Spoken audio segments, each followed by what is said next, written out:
I think the interdenominational church working is really a possibility. If we would say, hey, there's a common concern within our county, what can we do to do that? I think I shared with you, and maybe some of the people know the workings of an organization like Love Inc. I think they do an excellent job working and pulling together the churches of various denominations just to say, hey, we have an issue here in Brevard to address poverty. How can we do that? River Run has partnered with Love Inc. for years. We totally back what they're doing. And I know there are several churches also that do that I'm happy to be affiliated with. They're not necessarily part of the Christian church restoration movement.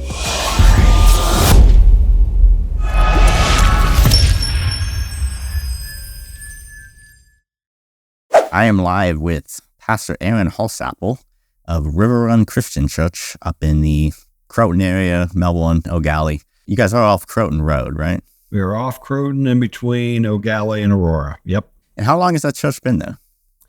Man, it has been on this property in one name or another since 57. So it's been around for quite some time. 1957? Yeah. Okay. Well, I know we had spoken previously and you had explained to me a little bit about the church being planted, and then it had gone through kind of a name change and you guys became River Run Christian some years ago. Yeah. Maybe walk me through a little bit of that timeline then from 1957 to now. Was it the same church?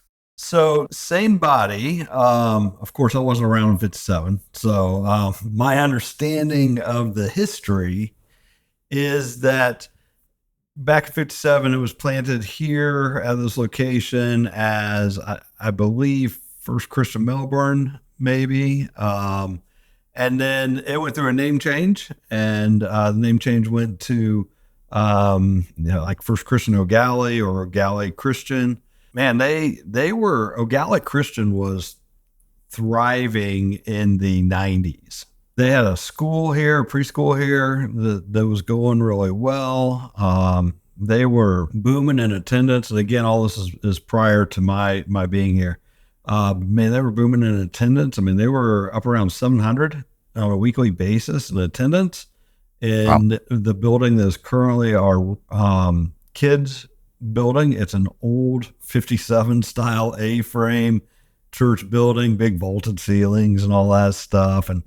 And they had, what I understand, about 700 people here. And at that time, the pastoral staff decided it would probably be best to build a new facility to accommodate the amount of people they had in service and limit the number of services they were offering. So you weren't offering, 3-4 services in that small setting. You could offer, 1 or 2 in a larger setting. And so they built what we affectionately call the dome. It's a sprung structure. It's a sprung structure building. It basically just has a tarp over it. I mean, it's literally a dome. It looks like a circus tent. And that's where we meet. Once you come in, it doesn't look like that. I mean, it still has some funky walls, but you don't feel like you're in a tent, right? Like you're camping or anything. But they went ahead, they did that. They financed that and got that built. And my understanding is that there was some discrepancy with how that was being handled between the staff doing it and the support of the congregation. And it caused a major division within the church. And as a result of that, the church lost about 90% of its congregation. The staff either left or they were released from their duties, and church got down to about 70 people and was coming to a position where they had that mortgage for that new building and they were not able to maintain that. And it was literally within a matter of weeks of the remaining membership saying, we just need to close our doors.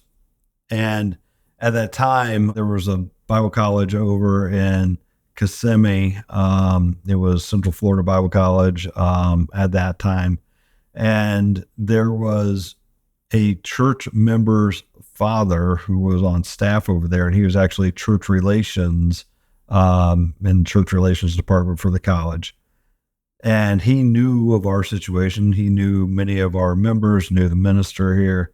and knew that we were suffering and contacted a church in Oviedo called River Run Christian Church. They were a larger congregation and asked if they would be willing to come in and take us on as a satellite campus, which they did. And so we were able to transfer our debt to their books. They came in, they remodeled some of the existing buildings, brought them up to code on our campus, and worked with us. And so we were a satellite campus for about 15 years. And during that time, our attendance grew, membership grew, got to the point where we were sustaining by our own finances. And, we had discussions with them and they said, you guys are healthy. You're in a healthy position. We just want to launch you back as an independent church. We've nursed you to health as best we can. And so they did that. And so, we've been independent of them, just an independently run church since 2016.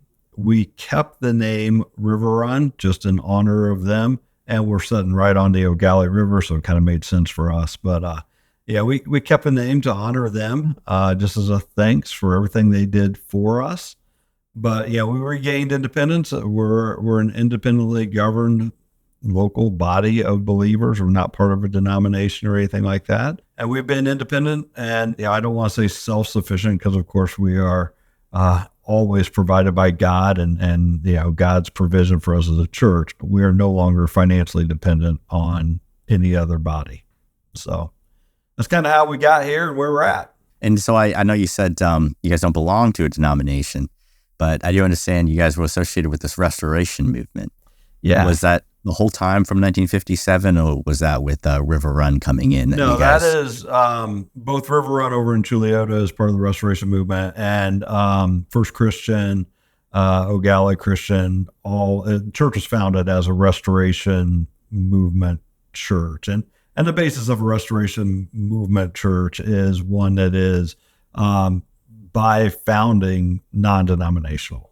So we have a brotherhood of churches that we associate with. I meet with a couple of ministers regularly throughout Brevard County, just to kind of see how they're doing. They see how we're doing, that type of stuff. If there's any other ways that we can kind of come alongside each other to strengthen each other. But in governance, we are independent, not part of a denomination. I could be wrong, but I actually had a conversation with Pastor Kevin Diamond of this church in Melbourne Beach, and they're associated with this Evangelical Covenant church. It looks like some of the roots are the same in that it's, from what I understand, it's non-creedal, right, and it's focused on Christian unity. There's some interesting things that kind of come out of those ideas that I would like to explore a little bit if you're open to it. But sure, one thing I know you guys do, and I think it's beautiful, is you take communion every Sunday. Yes. And a lot of churches these days don't do that. Right.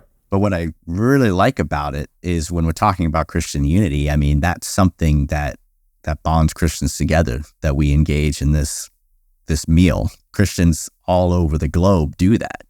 So I think that's a really powerful symbolic image to do.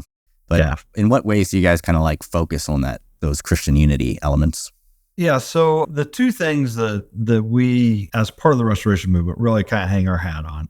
One is weekly observance of communion. The whole push of the restoration movement was there were a couple of pastors from different denominations. I believe they both came from Presbyterian backgrounds, but they were like, hey, we're not seeing denominational structure within the New Testament. When we read the New Testament, we're not seeing denominational structure. We're seeing gatherings of believers that are gathering together for community.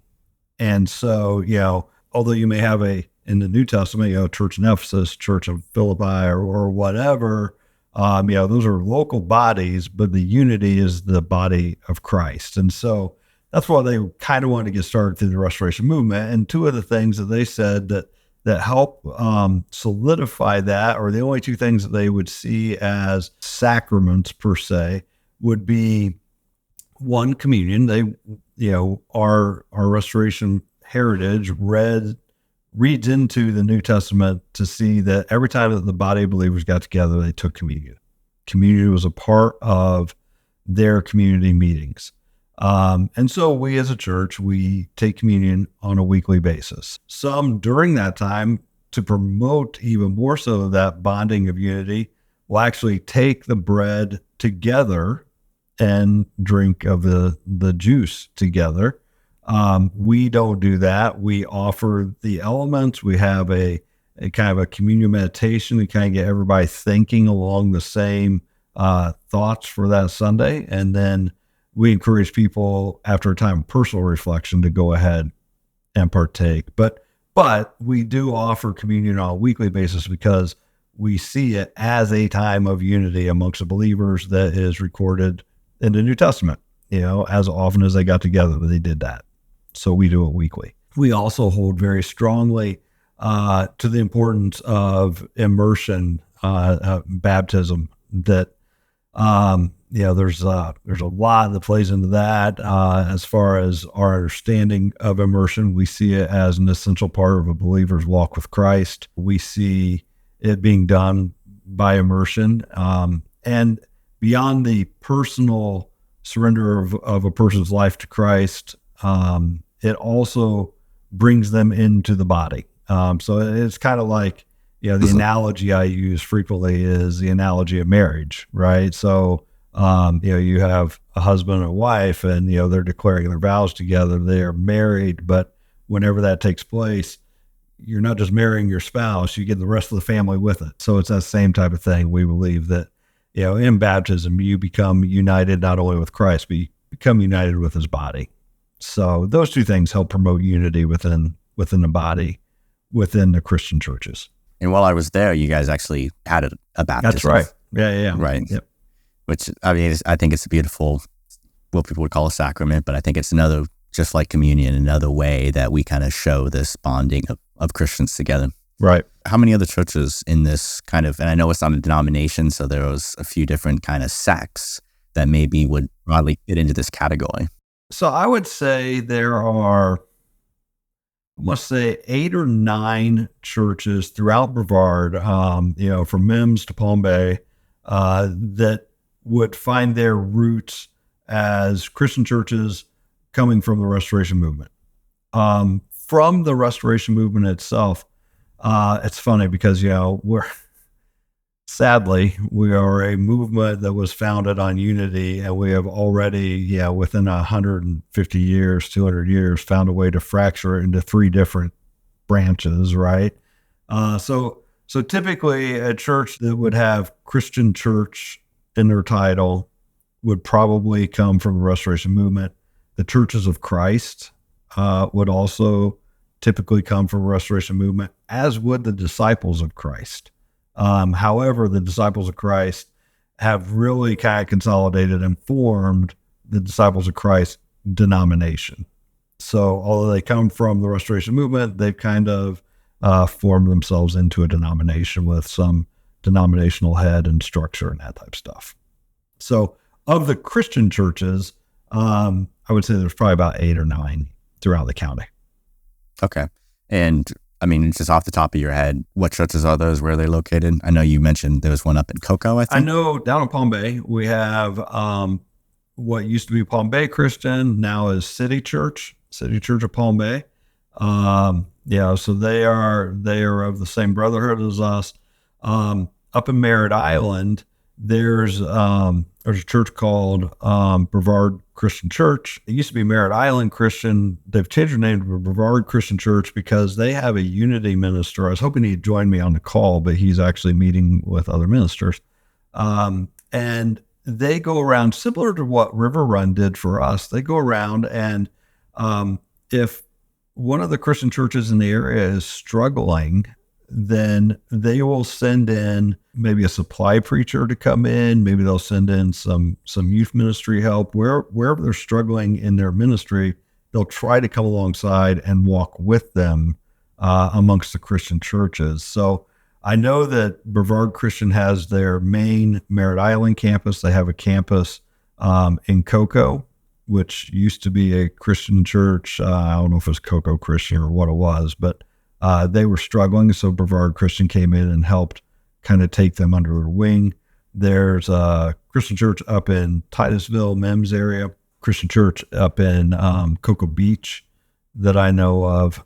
There's one up here in, I believe, Palm Shores. So those are the ones I'm aware of. So were you always in the Restoration Church? How did you kind of come to the pastorship there at River Run?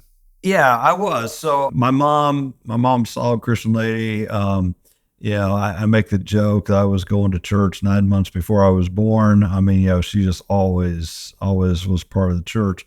And the churches she was a part of have always been part of the Restoration movement. So I just grew up within the Christian church environment. I went to college at Lincoln Christian College up in Lincoln, Illinois. I studied youth ministry and graduated from there in 93. So I've been doing ministry for 31 years now. My first church was up in Indianapolis as a youth minister. I was there for 15 years as a youth minister. And then what brought me down here to Brevard actually was a missions opportunity. I also, in addition to senior ministry here at River Run, I'm president of an international missions organization called RAISE, RAISE International. We do community development work in Highgate, Jamaica. We do farming as a way to kind of teach people how to be sustaining in their personal efforts, teach them business management skills and agriculture and that type of stuff, all within the kind of guiding and directing of Christian community, learning to be a resource to each other and lean on each other and that type of stuff. But that's what brought me down here actually, because the founder of Ray's lived in Merritt Island. And so he's like, hey, you want to move down to Florida from Indiana? And I'm like, shoot. Yeah. And so I came down here, and when I moved down here, that was in 2012, I was looking for a Christian church from the Restoration Movement, found River Run, and did not come here to be on staff at all. Actually came and for the first 4 years just attended with my wife and my kids.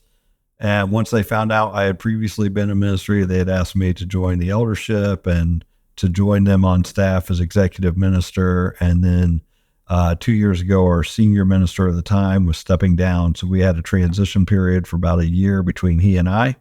And now God has placed me in the senior ministry of River Run Christian Church. Beautiful. And so you're still working with Raise then as well? I am. Yeah. The church allows me the opportunity to go down when necessary. I'll be going down in September to kind of follow up from the hurricane they just had last month and see how they're doing, see how they're recovering and all that. But the church has been working really great with me, allowing me to have the opportunity to continue in that mission effort. It's kind of interesting. I was I don't know if you saw, I just had a conversation with Pastor Tim Franklin of Freedom Christian Center. They're up in Vienna.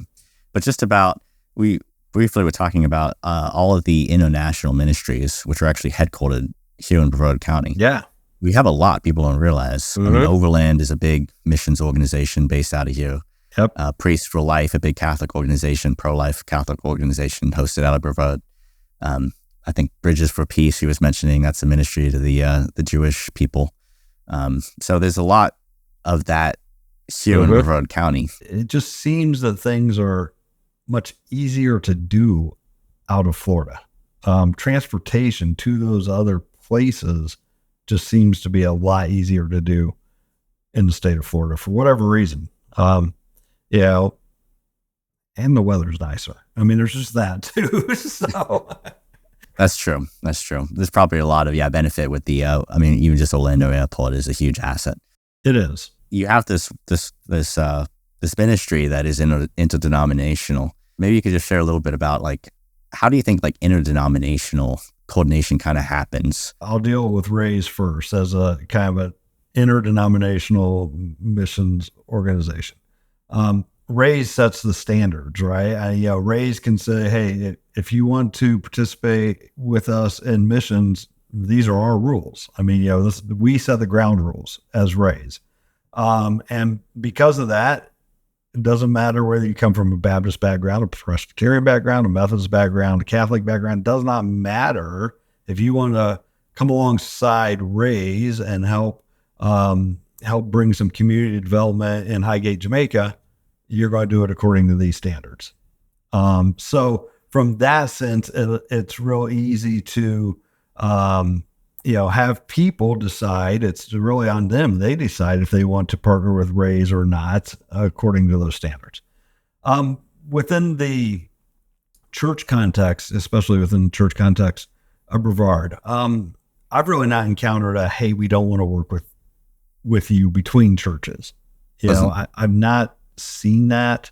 The funny thing is that when I was in college, I remember there was one time I graduated. I didn't graduate yet. I was going back to my hometown. Came from a small town, Southern Illinois. Had like 6,000 people in it, and man, I think Illinois being part of within the Restoration Movement, what's known as the Bible Belt. A lot of our churches are in that. Missouri, Indiana, Ohio, Illinois, Kentucky kind of area right there. And so within this little small town of 6,000 people, I think there were like 30 different, Christian churches, right? Being the young, wide-eyed, youth minister that I thought, I'm going to come back on a weekend and I'm going to have a youth event that's going to be absolutely awesome. And I'll bring all the churches together and everybody's going to get along and it's going to be great. And nobody wanted to participate, man. We had within that restoration movement, we had churches that were fearful of losing people to other churches. It is basically what it boiled down to. The whole sheep stealing idea and things like that. I think within working with other denominations, there's less of that, because usually people that are congregants that are part of a denominational background, are pretty faithful to their denomination. It's not a lot of times that you would see a Presbyterian say, "Hey, man, I've grown up in the Presbyterian church, and oh wait, we're doing something with this Methodist church. I'm going to jump over there." People that are mindful of their church heritage, their background, how they've been brought up within a certain denomination, usually aren't going to jump denominations as easily as someone within the denomination. If you get multiple churches within the denomination, that they may go, well, you know what, man, I kind of like First Christian better than, Second Christian or whatever. Right. So I think that interdenominational church working, because of that is really a possibility if we would just sit down and talk together. If we would say, hey, here's a common concern within our county. What can we do to do that? I think I shared with you, and maybe some of the people that are part of the Christians of Brevard network know the workings of an organization like Love Inc.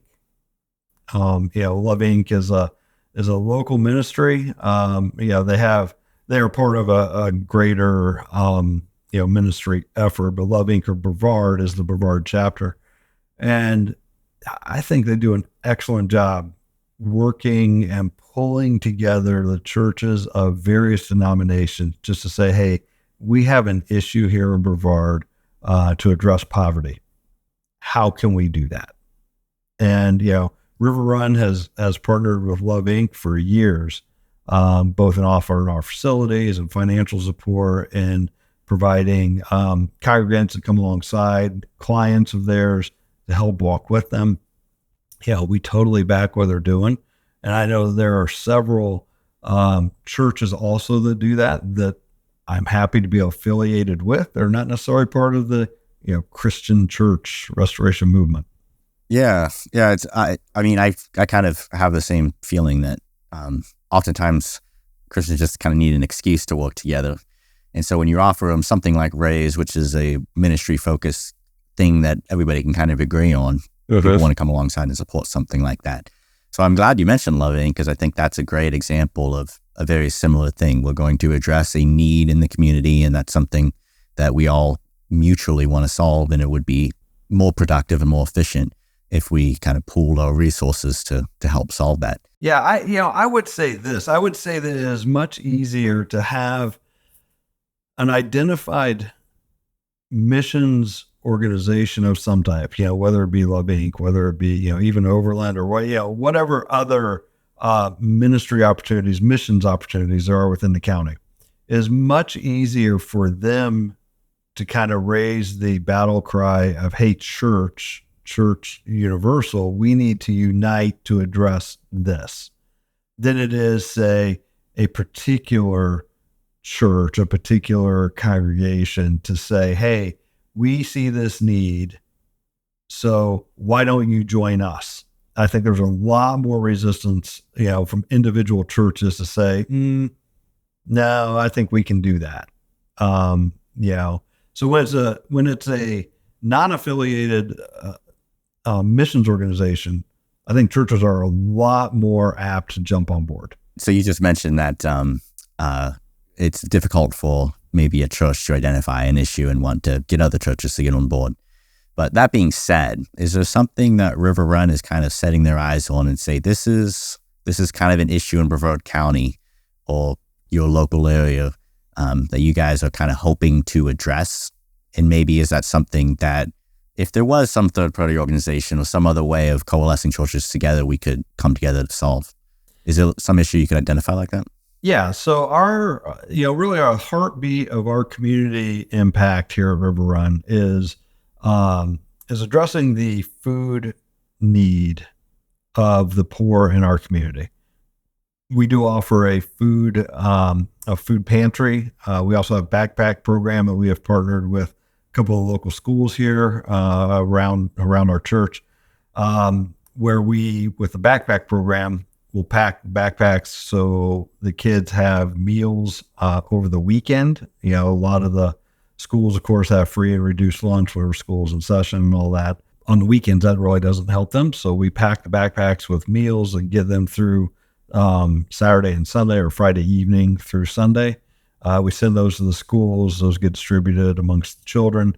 And then we also have our food pantry that's operating here on campus, and that's open twice a week. We are limiting that to strictly our zip code. Our zip code is 32935. We limit it to that because we want to impact our local community. We want to build relationships with those that are coming, and we're distributing food to.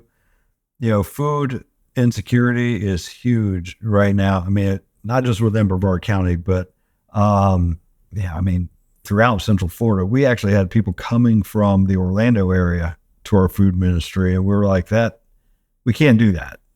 We have to be good stewards of the resources that are provided through our church.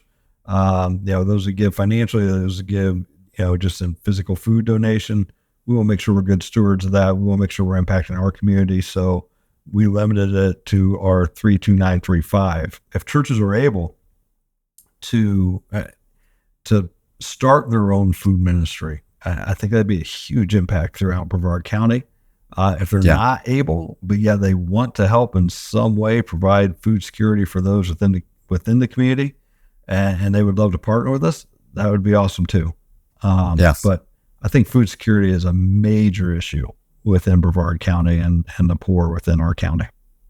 It would be great too to be able to, if you are getting somebody from out of territory or whatever, to be able to have some church that you know of that you can send them to. Yes. Now, the backpack ministry, is that something that just you guys do, or is that a school organization that you're partnering with? Man, we've been doing that for years, and that actually started because we had members in our congregation who were teachers at those two particular schools, and saw the need for children that were having food insecurity over the weekend. And so they actually went to their administration or local school administration and said, hey, can our church partner with you? Since that time, I know that Brevard County has helped to identify families in need, families that have food insecurity, especially over the weekends. And they even have their own, food distribution for families in need over the weekend, in addition to the free and reduced lunches. I know that was a big push, during the COVID period, especially whenever some government money was in play and that type of stuff.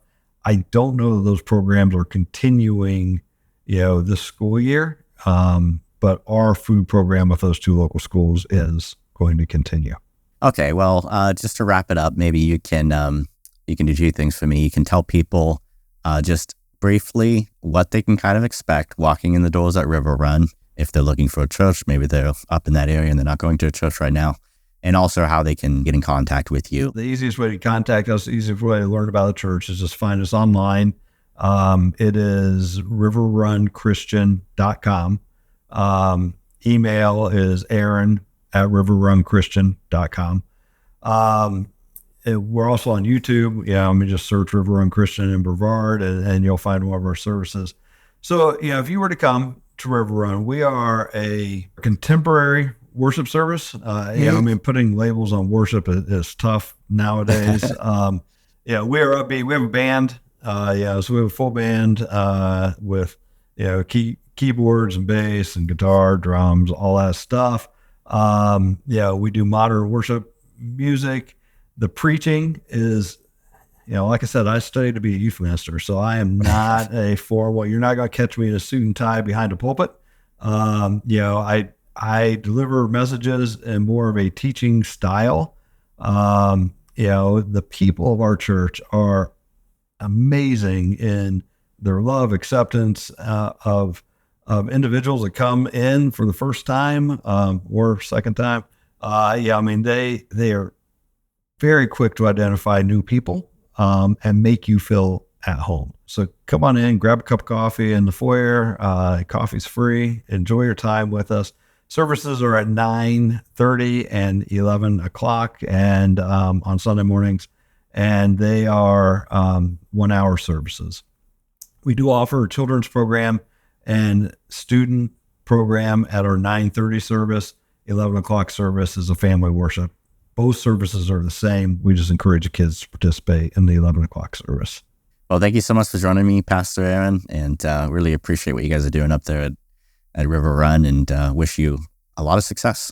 Thank you, Connor. I appreciate it. I appreciate everything you're doing with Christians of Brevard, and I continue to pray for the unity that you're bringing amongst churches within Brevard County. Thank you so much. Really appreciate it.